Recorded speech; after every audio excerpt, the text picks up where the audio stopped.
Metropole Television, your premier channel for business in Eastern Central Africa. We're still telling you exactly what the attorney's document really means and where is getting his hope from in running the economy 2020-2021. As we wait for 1st of July to officially start the new financial year, we have to tell you exactly what areas sort of present a discussion point and what areas you need to be aware of even before you begin your 2020-2021 financial year, just to help us therefore paint a picture on the macroeconomic environment and especially the financial services sector in the document 2020-2021 is the Miradi Capital CEO, Abraham Mathogo. Good morning, sir. My pleasure. How are you doing? I'm fine. Anyway, so there's this conversation that now everybody has to look at, especially when we're talking about the macroeconomic environment under which the 2020-2021 budget supposes to operate in. Well, the surprise was that the projection for GDP this year is going to be 3%. We've seen a lot of them. The guys were even talking about 1%, but the attorney came and said, wow, we project it to grow up to 3%. When you look at it, because that's exactly the question that we're asking this morning, where does he get his hope from that we are bound to grow by 3% and therefore jump up to 5.8% next year? I think anything above 1% is ambitious, to be Yes. quite honest. I think if you look at what's going on around the world, Yes. I think people should just be happy if you're able to just retain, actually just be below zero, don't go below zero. So anything between 0 and 1, I think it would be a fair estimate. I think 3 is ambitious. Yes. I don't think we'd make 3. Don't forget, we've already done half the year, and you can see how badly we've done. So I think, and to be honest, I don't know where he's getting his hope from, but I think also being the Minister of Finance, I think he has to remain optimistic. Yes. That and probably he's working on a best case scenario that COVID will go away quickly, will jumpstart quickly, because it is possible, but the chances are very slim. Yes. And it is purely on a best case scenario where everything goes on a best case scenario, and I don't think that's going to happen. Yes. So I think we'd rather work with 1% and below. Yes, Yeah. pretty much. So I want to point you out to another area as well. If you looked at the way the document was presented, you'll see that development expenditure is shrinking.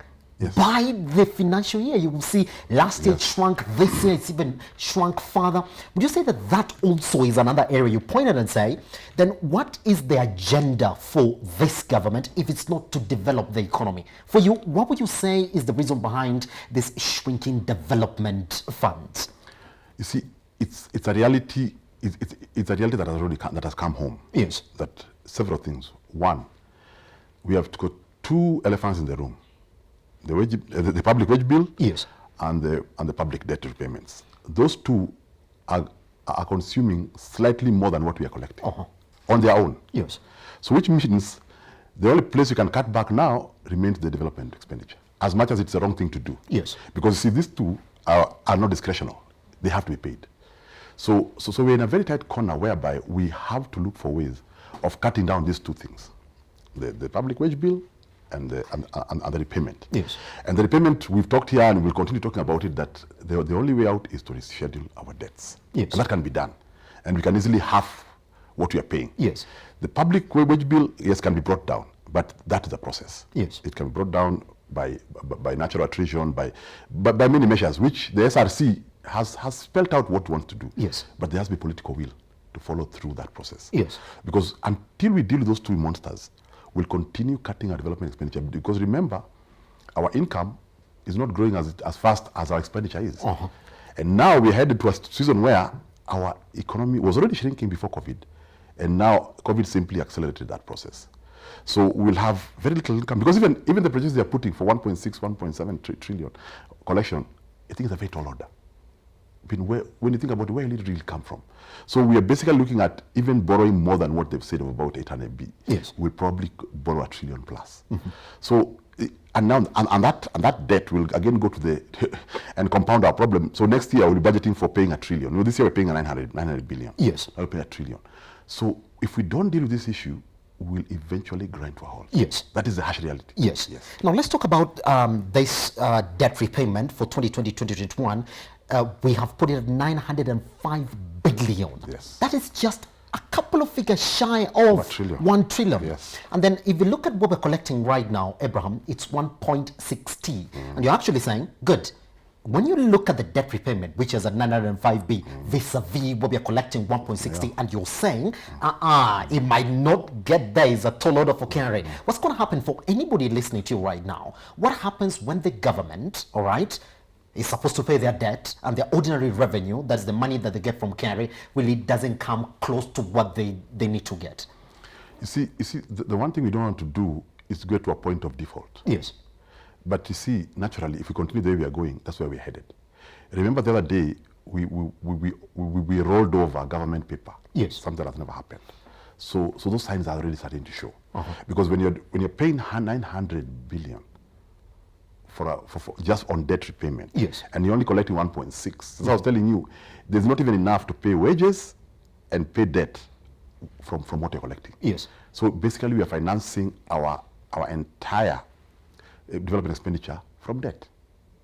And remember, if you're paying 900 billion for a 6.2 give or take trillion debt, it also means that our debt terms are not the best, because we're probably paying a sixth of it. Yes. We should be paying much less. That's what I'm saying. To me, we should be paying something around 500 and below. Yes. Because as I said, and I'll continue saying it, that Kenya is a sovereign state, number one. Number two, Kenya is an ongoing business. We will be here long after all of us are gone. So we should not be in any hurry to pay any debts. Let's stagger them over time. Let's get moratoriums. Let's improve our terms. Let's refinance them. Let's do whatever we need to do to pay less and less. Even if we could be paying 200 billion a month, that would be okay. Because there's no hurry. Kenya will be here a million years to come. Yes. Yeah. So the solution still remains that we are putting too much pressure on carry to collect from an economy that is shrinking. And anyway, even if they did their best, they cannot collect so much. So what we need to tame is our expenditure, the fiscal discipline. And yes, the two elephants in the room, debt repayment and the wage bill. Yes. And you see, those are just two items. You've not even spoken about the other portions of the recurrent expenditure.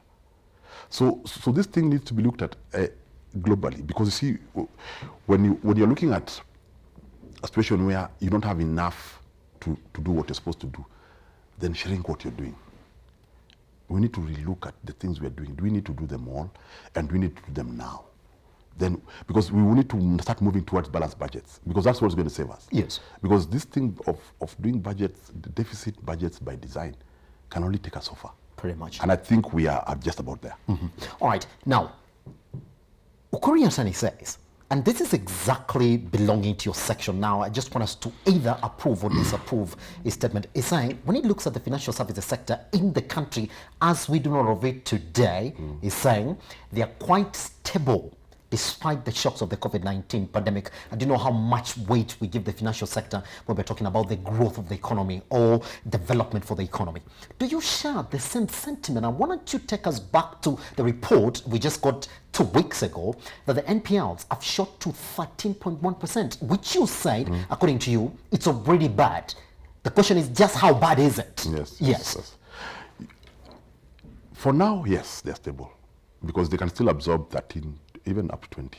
But see, the thing is, going by best practice, yes, that we were already in bad territory. Yes. Number two, and also good look at trends. They're going higher and higher and higher. And I qualified that statement and said, yes, that this figure has been computed using the current CBK standards that they're using. Yes. So the question is, what if we were to test them using IFRS 9? What would it look like? And that will be the ultimate test, because stability or unstability of a bank is two things. One, it's capital base, and two, the public confidence in it. Yes. No bank can survive loss of public confidence. Any bank, even the top bank in Kenya, can be run down in a day, because all that needs to happen is for all the depositors to walk their door and ask for their money. No bank has all the money with it today, because they've given it out. So they only keep the liquidity of about 20% to give to those who need to come for it. So talk about the stability. Yes, they are stable, but if this continues, then it will question, one, their capital strength, yes, and two, the public confidence in them. And the trends, normally when those kind of shocks come in, what happens is we start getting skewed towards the top banks. People start feeling jittery about the smaller ones and start going to the bigger ones. And secondly, even the bigger ones can only absorb so much. Because don't forget, when all these industries start closing, start suffering, start being needy, all those cows will come home towards the bank. Yes. Because they all have debt. Yes. Because if you have no money, you will not pay your debt. Yes. Now, if that happens consistently, then what happens to the quality of the book that the bank has? So going forward, we need to really think about how we can rescue the economy to rescue the banks, not the other way around. Because then their suffering will be as a consequence of the economy economy suffering. Because when all the sectors are doing badly, it will eventually, because even now, if you go to most banks, they have restricted their lending because they're already aware of what's happening, because they have the book with them. They know these sectors are suffering, so they're not lending anymore to these sectors. They're basically lending to the food industry and to the medical industry. Yes. Very controlled, because right now, so you'll find even most liquidity in banks is high. That's why you see even when the government comes for borrowing to the market, they're easily having their way. Yeah. All right. Now, since we're talking about the banks now, do you feel, therefore, if you look at the numbers of internal lending versus the foreign lending, Yeah. for the very first time again, we did see a big shift. We do have a higher rate of foreign lending vis-a-vis the internal lending that the government intends to get into 2020, 2021. Abraham, from where you sit this morning, would you say that this is the government trying to extend an olive branch to the banking sector, knowing very well that they have suffered from the effects of the COVID-19 pandemic? I mean, going by what the government has been saying, that we are supporting MSMEs in the economy, then why would you have this big shift between internal lending and internal borrowing and external borrowing? You see, ideally, you should borrow more externally than internally. Yes. For the simple reason that when you borrow internally, you basically crowd out Yes. the local sector from Yes. borrowing. And banks, being who they are and being driven by risk, they feel safer lending to sovereign, to the state. Yes. Because the state, they are more or less likely to get their money back with very little hassle. Yes. So, but when governments borrow externally, then they free the local credit for local consumers. Yes. And also, even if you look at it rate-wise, it's cheaper to borrow from out there. Because see, out there you can get rates of 1, 2, but locally here, there's nobody who's going to lend you. You see, right now they're doing T-bills of 7, 8%. Yes. Yes. So for two reasons, for the price, it's better, but even better for leaving the local credit for the consumers. Because if they have the capacity to hog it all. And for banks, as I told you, they're here to make profit. Yes. So they have no problem lending it all to the government. And I think about 5-6 months ago, that had happened, where most banks were just stocking their money in government paper. Yes. And that trend doesn't help, because that's not banking, because they're just taking deposits and then giving it to the government. The government could easily go directly for the deposits. So what we want is for the banks to take deposits and lend to the economy. Make their money, but grow the economy. Yes. So why this disparity now, Abraham? Because when you look at it, it's as if they're going to crowd the local lending now, because they have actually taken that perspective. And are we going to look at what COVID-19 has done to the international money market? What has it done so far? Is that what we're looking at it from? Because why would they borrow much more internally than externally? Again, because it is a path of least resistance. Yes. Because for them to borrow locally, all they have to do is advertise an auction, and banks come trooping in. Yes. For the external one, they have to go through all the hoops and loops of explaining themselves and explaining what they want to do with the money. But locally, when they are doing the auction, they don't have to say anything. Yes. They just have to ask for the money, give a rate, and banks come for it. So it is easier. It is easier, it is faster, but it is not cheaper. But it is easier. And know when you're in a corner, you want what comes to you faster. I see. Yeah. I see. So that's what you're telling me. Yeah, that's what it is. Yes. I want to go in for what comes to me Yes, first. yes. Okay, let's talk about another financial services sector that he actually did mention. He talked about the Kenya Remortgage Financing Company. Yes. Well, he did make an announcement that they have raised 2 billion, just 2 billion. All right. Would you say that is a good performance for the Kenya mortgage refinancing company? You see, the truth be told, to date, that company has not been operationalized. It exists. Everything is there. Yes. It is not, But they have raised 2 billion. Yes, That's what they have they're raised 2 saying. billion. Yes. They were raised another 35 from the World Bank. Yes. But what was the model? The model was that Kenyan Mortgage Finance Company takes out refinances banks Whatever you've given to mortgages, they give it back to you, and then they take it over. And then now the banks take that money and relend it. Yes. Okay. Now that has not happened yet. That's number one. Number two, we have still not cured the question why we only have about 20,000 mortgages in Kenya. Yes. Why is it? Is it a question of price? Is it a question of culture? What drives that number to such a low number? Bearing in mind that maybe quarter of that number yes. are bankers. Yes. So the penetration is very, very, very low. And then the other question is, what does 2B? Is 2B a critical mass to have an impact? Because in anything you do, it must come within the critical mass to have impact. Yes. So this sector, I don't think 2B falls below.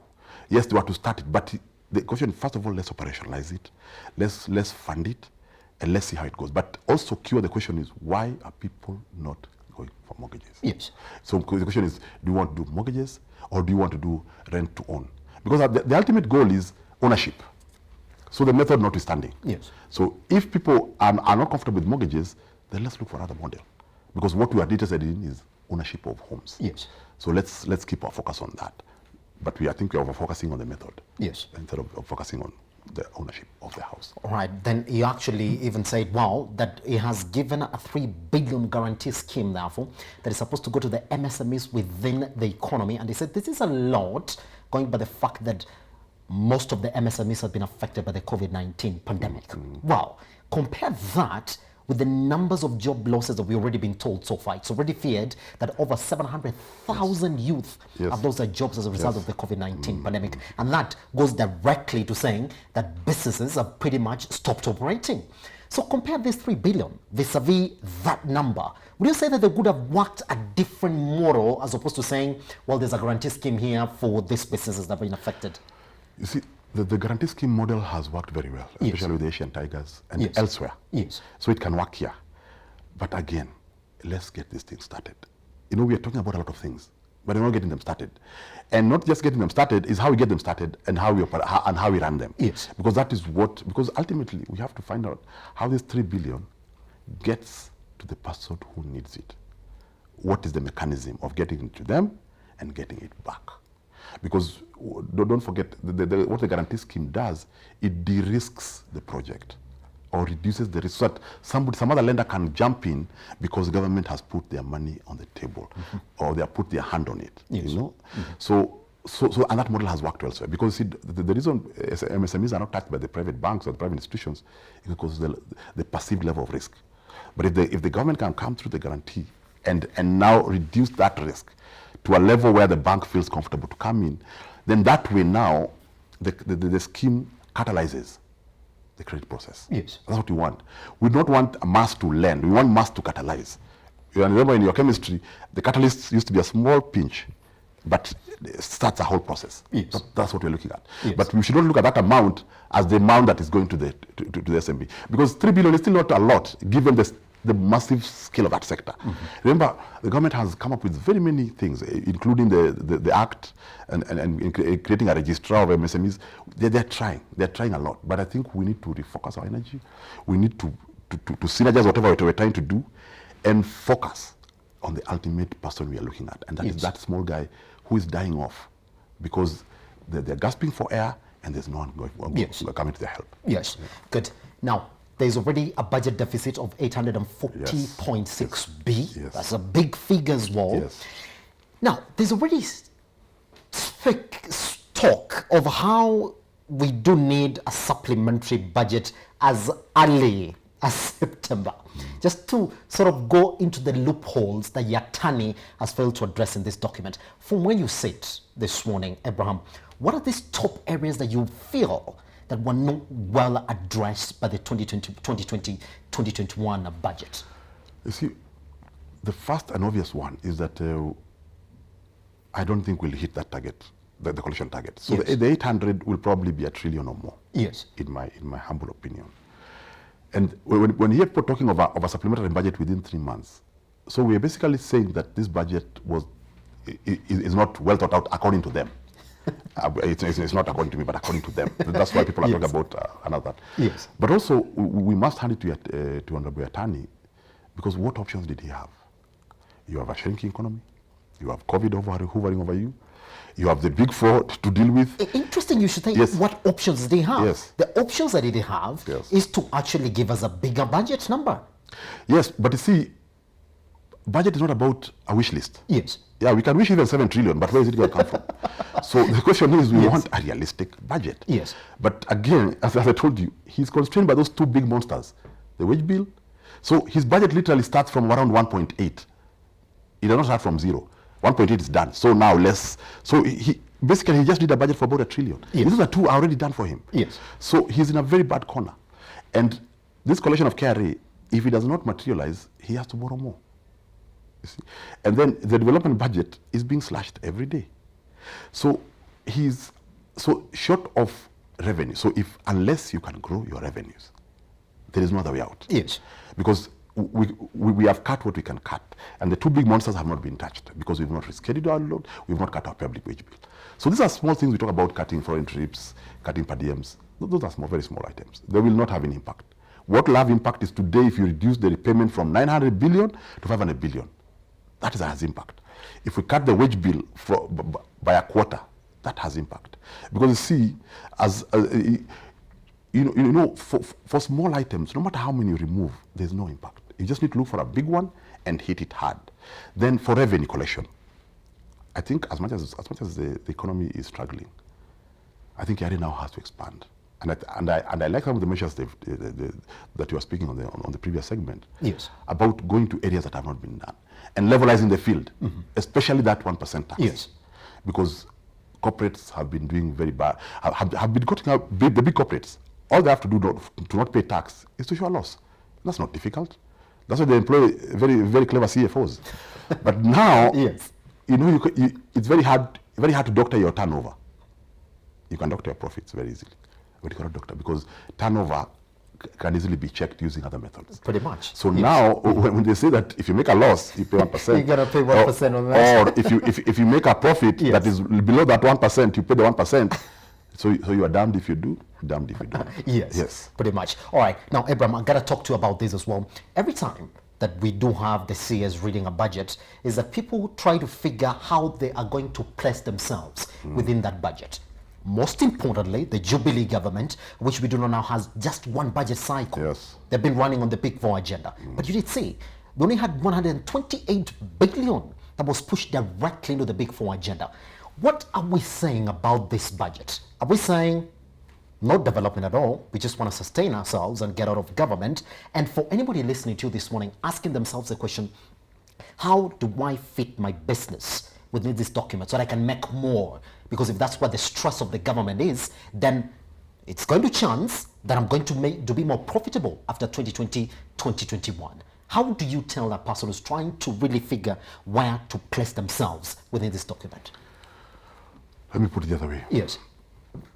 I think since the government is almost on a revenue plateau, I think then they have to start looking for ways to tap into private money. And the best way to tap into private money is through the PPP. Yes. And if you looked at the budget, they said that they are going to revise that act to remove unnecessary approvals because it is an act full of approvals and processes and processes. You will never finish. So they will need to rework it, and it's good Atani has said it, that they will need to rework it so that it's easier. Because once it's easier, then there's so much money here in the private sector, in the capital markets, in others, and other investors. But those people need to know how to plug in, and they don't have time to waste of doing a year of approvals. They want a simple process that is easy to understand, and they plug in. Because if we can do that, then what would happen is the government would be able to come out of ventures that are profitable and stay in the space of public goods. Public goods, I mean roads, bridges, things that don't make you a financial return, but give you economic return. Yes. Economic return, businessmen are not interested in because they're not in the business of welfare. Economic return has to do with welfare. How well does that bridge, when you cross over a bridge, the good feeling you get, the faster you move, but it has no profit to the person who built it. But there are ventures that government is in, like some parastatals that the government is in, probably we may need to exit. So the government is only left in strategic businesses and in public goods. If they are left in that space only, then the money we have will be enough to do those things. Because we will not need the size of government we have. Yes. We'll need less people to deliver. Then we now engage and partner with the private sector to deliver government mandate, with the private sector getting their fair share of the profit. So we all win. And then the citizen gets good service and gets good goods. And if you look at most countries that have developed, they've always tapped into that because there's a lot of it. But the person with that money wants a return. Yes, they want to participate, but they don't participate for social return. They are for economic return. So globally, having said that, I think in totality, that is where they should look, because clearly we are reaching a point where we cannot tax anymore. But one more addition: there are a lot of people who still go tax-free. We need to find a way of getting to those people, because I think there are more people who don't pay tax than those who do. So when we say we have reached our plateau, maybe we've reached a plateau of where we are. We need to get out of this room we are in and go and find them.